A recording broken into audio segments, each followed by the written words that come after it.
Saudaraku yang kasih dalam nama Yesus, dalam Kisah 4 ayat 20 dikatakan, Kisah Rasul pasal 4 ayat 20, maka dikatakan bahwasanya mereka berani, sebab tidak mungkin bagi kami untuk tidak berkata-kata tentang apa yang telah kami lihat dan apa yang telah kami dengar. Ini pada waktu Petrus dan Yohanes saudaraku dilarang berbicara dalam nama Yesus, dilarang mengajar dalam nama Yesus. Tapi mereka dengan tegas menjawab, ya silahkan kamu putuskan sendiri manakah yang benar di hadapan Allah, taat kepada kamu atau taat kepada Allah. Sebab tidak mungkin bagi kami untuk tidak berkata-kata tentang apa yang telah kami lihat dan telah kami dengar.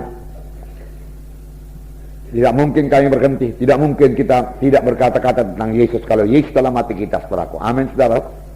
Yesus begitu baik, begitu setia kepada kita, begitu mengasihi kita, saudaraku, menyertai kita, saudaraku, mendengar doa kita, menjawab doa kita, melindungi kita, saudaraku, memberikan darahnya, menyucikan dosa kita, saudaraku, memberikan Roh Kudus dalam kita, saudaraku, sehingga kita hidup berkemenangan, saudaraku. Tidak mungkin bagi kita untuk tidak menjadi saksi Tuhan. Firman Tuhan berkata, kamulah saksi-saksiku. Tuhan Yesus memanggil Petrus dan berkata, aku jadikan kau penjala jiwa. Pada waktu Tuhan Yesus mau naik ke sorga, saudaraku, dia berkata kepada Petrus, gembalakanlah domba-dombaku. Dan semua kita mengambil bagian, saudaraku, bersaksi, saudaraku, membawa jiwa-jiwa. Pada hari pembimbingan di sini saya bacakan Markus pasal 2 itu, saudaraku, di mana 4 orang menggotong 1 orang yang lumpuh untuk bertemu dengan Yesus. Jadi 5 orang yang punya iman, yang mengatasi semua halangan, yang kerja keras, saudaraku, bahkan berbuat sesuatu yang tidak biasa diperbuat oleh manusia, supaya jiwa-jiwa itu bertemu dengan Yesus. Mereka mempunyai hikmat, saudaraku, daripada Tuhan, saudaraku. Kalau dilihat oleh orang dunia akan berkata, apa yang kerja orang itu? Panjat-panjat atap lagi, panjat-panjat rumah orang, berusak rumah orang. Nah, orang tersebut bisa minta ganti rugi dan lain sebagainya. Tapi Tuhan berkata, hai anakku, imanmu telah menyelamatkan engkau. Dibereskan Tuhan dulu jiwa manusia itu. Dalam KKR ini juga, saudaraku, yang paling penting itu keselamatan jiwanya. Keselamatan jiwanya, barulah kesembuhan tubuhnya. Pada waktu pelayanan Tuhan Yesus, saudaraku, selalu mengajar lebih dahulu, baru dia menyembuhkan. Kalau orang itu menerima pengajarannya, Tuhan Yesus dapat menyembuhkannya. Amin, saudara. Firman Tuhan Mazmur 107 ayat 20 berkata, disampaikannya firman-Nya dan disembuhkannya mereka itu. Disampaikannya firman-Nya dan disembuhkannya mereka itu. Firman Tuhan sampai sekarang berkuasa. Amin, saudaraku. Firman Tuhan tidak berubah. Langit bumi boleh berubah, tapi firman Tuhan tidak berubah. Biar kita semua mempercayai firman Tuhan, saudaraku. Pegang firman Tuhan. Bahkan untuk kesembuhan kita, saudaraku, pegang firman Tuhan. Tuhan berkata, sembuh-sembuhlah itu, saudaraku. Katakan kepada Tuhan, saya percaya saya sudah sembuh. Saudara katakan demikian kalau sudah sakit. Biar yang lemah berkata, aku kuat. Let the weak say, I'm strong. Let the poor say, I'm rich. Ya. Biar yang miskin berkata, aku kaya. Mengapa, saudaraku? Karena Tuhan Islam menjadi miskin, supaya dengan kemiskinannya kamu menjadi kaya. Punya iman ini, saudara. Saudara masih muda. Amin, saudaraku. Ya, dia betul-betul menjadi miskin, saudaraku. Dan dia hanya miskin dalam satu perkara. Dia menjadi miskin, saudaraku, dalam bidang materi saja. Kalau dia miskin dalam bidang rohani, dia tidak bisa membagikan orang mati, saudaraku.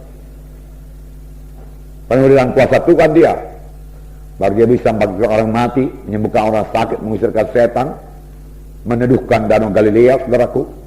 Berarti dia penuh dengan kuasa Tuhan, penuh dengan urapan Tuhan, saudaraku, kaya dengan urapan Tuhan. Tetapi dalam satu perkara, saudaraku, dia tidak punya rumah, saudaraku. Walaupun dia tidak pernah terlantar, saudaraku. Dia menjadi miskin, tapi firman Tuhan berkata, saudaraku, dengan kemiskinannya, kamu menjadi kaya. Kamu menjadi kaya. Haleluya, saudara. Biar kita mempercayainya, saudara sudah mengetahui jalannya, kalau saudara sudah training. Bagaimana supaya jaya dalam hidup saudara. Haleluya. Ya, tetap hidup dalam Tuhan, dan firman Tuhan berkata Tuhan akan menggenapkan hari-hari hidupmu, tahun-tahun hidupmu. Tuhan akan menggenapkan tahun-tahun hidupmu.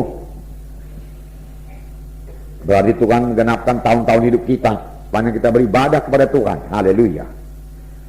Nah, saudaraku, kisah 5 ayat 32 juga berkata bahwasanya mereka berani bersaksi.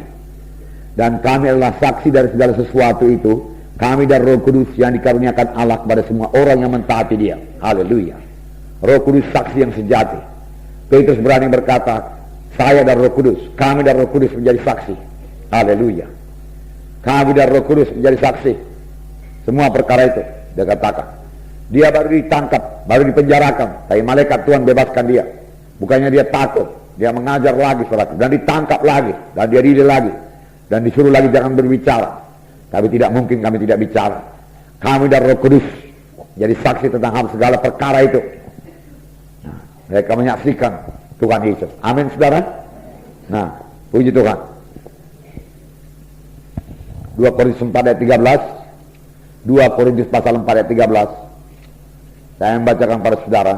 Sini dikatakan, namun karena kami memiliki roh iman yang sama, seperti ada tertulis, aku percaya, sebab itu aku berkata-kata, maka kami juga percaya, dan sebab itu kami juga berkata-kata. Aku percaya, sebab itu aku berkata-kata. Kami percaya, sebab itu kami berkata-kata. Saudaraku, karena saudara percaya, saudara harus berkata-kata. Tidak ada orang yang percaya yang bungkem, saudaraku. Amin. Saudara mau mempraktekkan iman saudara juga harus melalui kata-kata. Amin. Ya, tidak ada iman yang dipraktekkan tanpa kata-kata. Iman harus disertai dengan ucapan. Kita sudah belajar semuanya, betul? Ya, apa yang kita ucapkan saudaraku? Firman Tuhan kita ucapkan. Iman tidak bergantung pada perasaan, betul? Perasaan kita masih sakit saudaraku.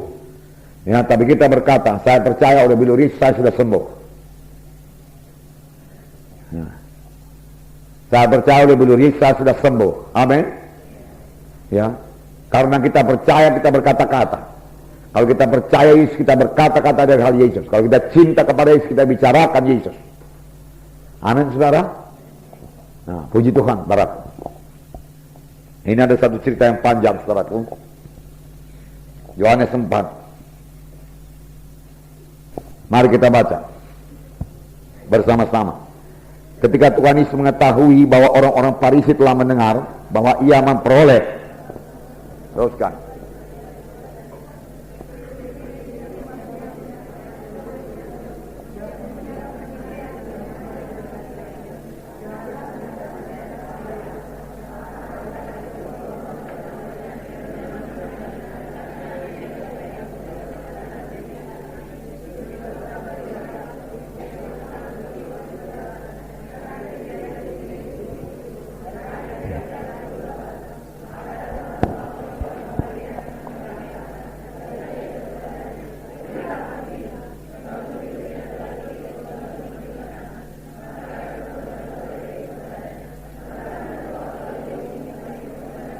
Seorang Samaria, sebab orang Yahudi tidak bergaul dengan orang Samaria. Jawab Yesus kepadanya, jikalau engkau tahu tentang karunia Allah dan siapakah dia yang berkata kepadamu, berilah aku minum, niscaya engkau telah meminta kepadanya dan ia telah memberikan kepadamu air hidup. Kata perempuan itu kepadanya, Tuhan, engkau tidak punya timba dan sumur ini amat dalam, dari manakah engkau memperoleh air yang hidup itu? Adakah engkau lebih besar daripada bapa kami Yakub yang memberikan sumur ini kepada kami, dan yang telah minum sendiri dari dalamnya, ia beserta anak-anaknya dan ternaknya? Jawab Yesus kepadanya, barang siapa minum air ini, ia akan haus lagi. Tapi barang siapa minum air yang akan kuberikan kepadanya, ia tidak akan haus untuk selama-lamanya. Sebaliknya air yang akan kuberikan kepadanya akan menjadi mata air dalam dirinya, yang terus-menerus memancar sampai kepada hidup yang kekal. Kata perempuan itu kepadanya, Tuhan, berikanlah aku air itu, supaya aku tidak haus dan tidak usah datang lagi ke sini untuk menimba air. Kata Yesus kepadanya, pergilah, panggillah suamimu dan datang ke sini. Kata perempuan itu, aku tidak mempunyai suami. Kata Yesus kepadanya, tepat katamu bahwa engkau tidak mempunyai suami, sebab engkau sudah mempunyai 5 suami, dan yang ada sekarang padamu bukanlah suamimu. Dalam hal ini engkau berkata benar. Kata perempuan itu kepadanya, Tuhan, nyata sekarang kepada aku bahwa engkau seorang nabi. Nenek moyang kami, tetapi kamu katakan bahwa Yerusalem adalah tempat orang yang menyembah. Kata Yesus kepadanya, percayalah kepada aku, hai perempuan, saatnya akan tiba bahwa kamu akan menyembah Bapa bukan di gunung ini dan bukan juga di Yerusalem. Kamu menyembah apa yang tidak kamu kenal, kami menyembah apa yang kami kenal. Sebab keselamatan datang dari bangsa Yahudi. Tetapi saatnya akan datang dan sudah tiba sekarang bahwa penyembah-penyembah yang benar akan menyembah Bapa dalam roh dan dalam kebenaran. Sebab Bapa menghendaki penyembah-penyembah yang demikian. Allah itu roh, dan barang siapa menyembah dia harus menyembah dia dalam roh dan dalam kebenaran. Aku tahu bahwa Mesias akan datang, yang disebut juga Kristus. Apabila ia datang, ia akan memberitakan segala sesuatu kepada kami. Kata Yesus kepadanya, akulah dia yang sedang berkata-kata dengan engkau. Nah, sampai di situ. Kalau saudara baca terus, saudaraku, nanti perempuan ini, saudaraku, lari ke desanya, saudara, lalu mengabarkan bahwasanya dia sudah bertemu dengan Mesias. Lalu orang desanya datang menyambut Yesus. Lalu Yesus tinggal 2 hari di kota Samaria, dan seluruh kota Samaria mendengarkan Injil Tuhan. Nah, saudaraku yang kasih dalam nama Yesus, saudaraku Yesus, saudaraku, dalam suatu dia di dunia ini mengerjakan pekerjaan Bapaknya. Dia juga tahu capek, saudara. Tahukah saudara, ayat 6 mengatakan dia letih. Saya membacakan pada saudara ayat 6. Di situ terdapat sumur Jakub. Yesus sangat letih oleh perjalanan, karena itu dia duduk di pinggir sumur itu. Hari kira-kira pukul 12. Saudara, dia dalam keadaan tubuh manusia. Dia tahu letih, tapi dia jalan terus. Saudara. Dia duduk di perigi itu, di pinggir perigi sumur Samaria. Saudara. Bukan ada krosinya, atau ada tikarnya, tidak. Saudara. Mungkin ada batu di situ, saudaraku. Dia duduk di pinggir, di batu itu, saudaraku. Dia capek, sangat letih. Yesus tahu apa artinya letih, karena dia manusia. Nah, selama dia di dunia, dia selalu berkata anak manusia. Dia tertidur di perahu karena kecapekan melayani, saudara. Pada zaman dahulu melayani, saudaraku, di sini ayat 1 tadi dikatakan bahwasanya dia akan pergi, saudaraku, dari Yudea kembali ke Galilea, tapi dia harus melintasi Samaria. Dengan apa? Jalan kaki, nggak ada kendaraan yang lain, jalan kaki. Nah, berapa kilometer? Saya nggak tahu, saudaraku. Sampai dia sangat letih, dia haus, saudaraku. Dia perlu tidur, saudaraku. Dia tertidur, saudaraku. Itulah dia Tuhan Yesus, saudaraku.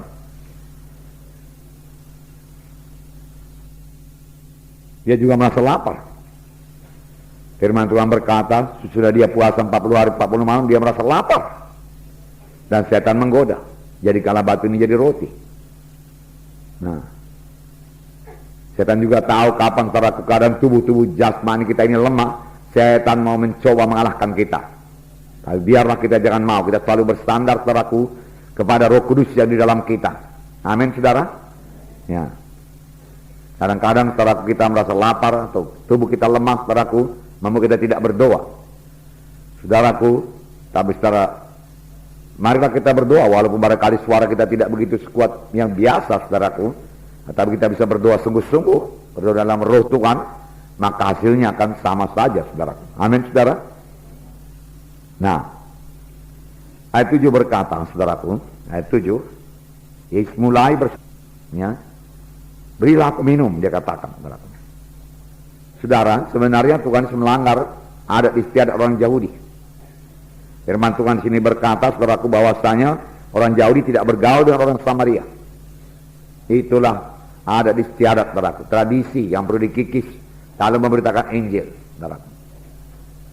Ya, tidak heran, saudaraku, Petrus yang pergi ke rumah Kornelius, saudaraku, berkata, ya, padahal Petrus sudah di sini waktu itu, masih juga belum mengerti. Itulah kuatnya ikatan tradisi, tapi bukannya tidak bisa bebas, saudaraku. Oleh Roh Kudus kita bisa bebas, amin.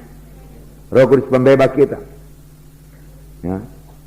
Kamu tahu betapa, ya, betapa apa katanya, betapa kerasnya larangan. Ya. Kira-kira dia berkata, kamu tahu betapa haramnya bagi kami orang Yahudi datang ke rumah orang kafir, dia katakan. Tapi Allah telah mengatakan kepadaku bahwa jangan menyebut seorang pun najis. Sekarang apa yang kau mau? Dia katakan. Dan dia mau cepat-cepat keluar dari rumah itu, saudara. Ya, tapi Tuhan Yesus mengajari Petrus, saudaraku. Lalu Petrus mulai berkhotbah. Pada waktu Petrus mulai berkhotbah, Roh Kudus turun memenuhkan orang-orang kafir itu, saudara. Cornelius semua dan keluarganya semua. Mereka heran. Mereka pikir, saudaraku, Roh Kudus hanya bagi mereka. Tapi Roh Kudus, saudaraku, bagi orang kafir juga, bagi orang yang termasuk kita ini. Kita ini orang di luar Yahudi, saudaraku. Nyatanya Roh Kudus menuduhkan kita semua. Amin, saudara. Nah, biarlah kita tidak menyanyiakan kesempatan ini, saudaraku. Ya. Mulailah bersaksi, karena Roh Kudus itu roh penyaksi adanya. Amin. Ya.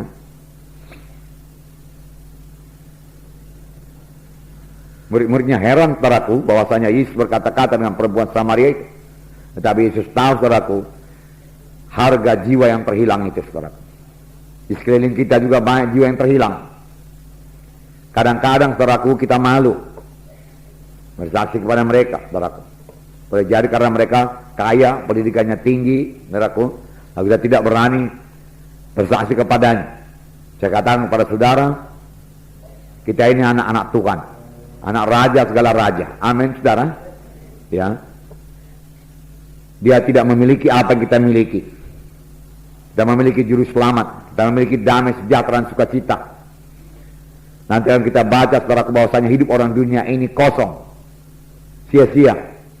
Kita memiliki Tuhan dalam hidup kita, saudaraku. Itu menyebabkan kita berani bersaksi, bukan pula menjadi sombong, saudaraku, tidak. Bukan pula merendahkan orang itu, tidak. Kita menghargakan dia. Amin, saudara. Nah,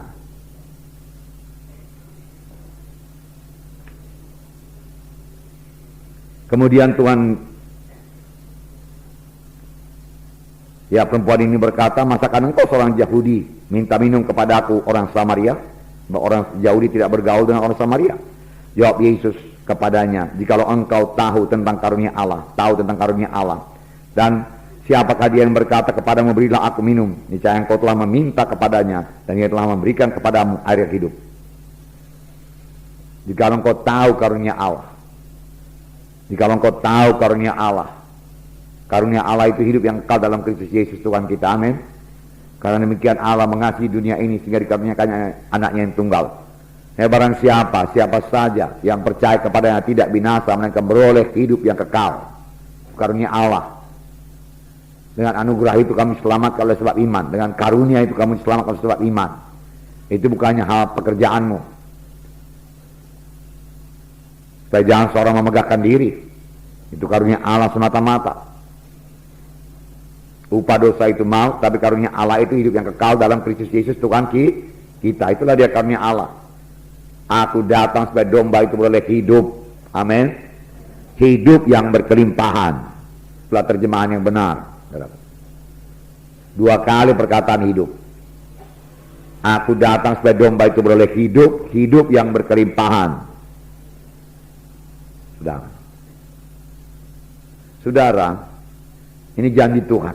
Baik seperti saya katakan tadi, saudaraku, janji Tuhan mengenai berkat materi. Betul semua itu, saudara. Namun janji Tuhan mengenai kesembuhan, betul semua. Namun perlu saya katakan kepada saudara, semua janji-janji Tuhan ini menuntut bagian kita. Misalnya dalam buku Mazmur dikatakan ada orang-orang menjadi sakit karena perbuatan yang jahat. Kalau dia mau sembuh, dia harus bertobat. Amin, saudaraku. Bukan terus hidup dalam perbuatan jahat kemudian minta kesembuhan daripada Tuhan, tidak bisa. Dia mesti mengubahkan cara hidupnya lebih dahulu. Lalu Tuhan akan menyembuhkannya. Dia harus hidup dalam iman. Lalu kesembuhannya datang berangsur-angsur, sama sebagaimana iman. Kesembuhan dengan iman, saudaraku, perlu pengakuan iman, perlu tindakan iman, saudaraku. Oleh sebab itu perlu waktu. Amin, saudara. Kadang-kadang orang mau, saudaraku, chest plank saja, saudara.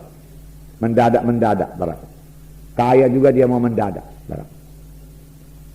Saudara, pelajaran Alkitab tidak mengatakan supaya kita menjadi mendadak kaya, tidak. Tapi firman Tuhan berkata, apa saja yang dipegangnya berhasil. Apa saja yang dikerjakannya beruntung. Jadi ada pekerjaan kita, ada yang kita pegang, saudara. Ada bagian kita. Dan Tuhan juga tidak memberkati kita, saudaraku, sepanjang kita masih hidup dalam dosa. Hidup kita harus sepadan dengan firman Tuhan, saudara. Ada Tuhan akan mendengarkan doa kita dan menjawab doa kita. Kita dipanggil Tuhan bukan supaya menjadi kaya saja. Kalau itu saja yang kita kejar, maka kita orang yang paling malang. Tapi Tuhan datang mengubahkan hidup kita menjadi kejadian yang baru. Menjadi hidup di dalam Tuhan Yesus. Hidup surut dengan firman Tuhan. Bergaul rapat dengan Tuhan. Meninggalkan semua dosa. Jadi terang. Jadi garam. Tidak ada persoalan bagi Tuhan. Kalau kita apalagi kita mematuhi Tuhan. Taat kepada Tuhan. Dalam hal persepuluhan. Dalam hal memberi kepada Tuhan. Maka tidak ada persoalan pada Tuhan untuk memberkati kita dengan berkat materi yang berlimpah-limpah. Amin, saudara. Firman Tuhan berkata, Yesus datang merusakkan pekerjaan setan. 1 Yohanes 3 ayat 8. Ya. Merusakkan pekerjaan setan. Salah satu pekerjaan setan membuat manusia ini sakit, membuat manusia ini miskin. Saudara. Karena saudaraku, jika kita miskin, saudaraku, kita terbatas sekali dalam pelayanan kita, apalagi untuk membangun gereja, saudara. Paling tidak kita harus punya tempat kebaktian yang cukup. Amin, saudara. Walaupun tidak mewah. Dan saya percaya Tuhan sudah memberikan ini, saudaraku. Siapkan diri, saudara. Saya percaya tahun depan ada bangunan gereja kita yang baru. Kalau tidak ada, kita tidak. Yes. Tidak bisa ditampung lagi jiwa-jiwa begitu banyak. Berdoa buat ini, saudaraku. Tuhan akan memimpinkan, Tuhan akan memberkati saudara. Kutuk dosa sudah diangkat daripadamu, dan berkat Abraham telah menjadi milikmu. Apa yang kita baca mengenai Abraham? Abraham tua umurnya dan sangat diberkati dalam segala hal. Kejadian 24. Ini berkat bagi pilihan Tuhan. Kita ini anak-anak Abraham. Amin, saudara. Kejadian 24 ayat 1. Adapun Abraham telah tua dan lanjut umurnya, serta diberkati Tuhan dalam segala hal. Tua, lanjut umur. Amin, saudara. Tua, lanjut umur. Haleluya. Karena roh Tuhan menghidupkan tubuh-tubuh yang fana. Amin. Kemudian, saudaraku, hambanya menyaksikan, ayat 34. Apa kata hambanya mengenai Abraham? Lalu berkatalah, ayat 38, lalu berkatalah ia, aku ini hamba Abraham. Ayat 35, Tuhan sangat memberkati tuanku itu, sehingga ia telah menjadi kaya. Tuhan telah memberikan kepadanya kambing, domba, lembu, sapi, emas dan perak, budak laki-laki dan perempuan, unta dan keledai.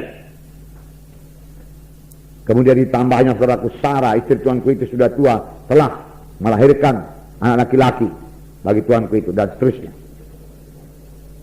Saudara, ini bukan berkat rohani. Kadang-kadang banyak orang kecil terlalu rohani. Berkata Abraham berkat rohani, dia katakan. Kalau gitu ayat ini bisa dibaca, Tuhan memberikan kepadanya kambing rohani, domba rohani, lembu rohani, sapi rohani, emas rohani, perak rohani. Tidak, itu emas betul-betulan. Amin, saudara. Ya.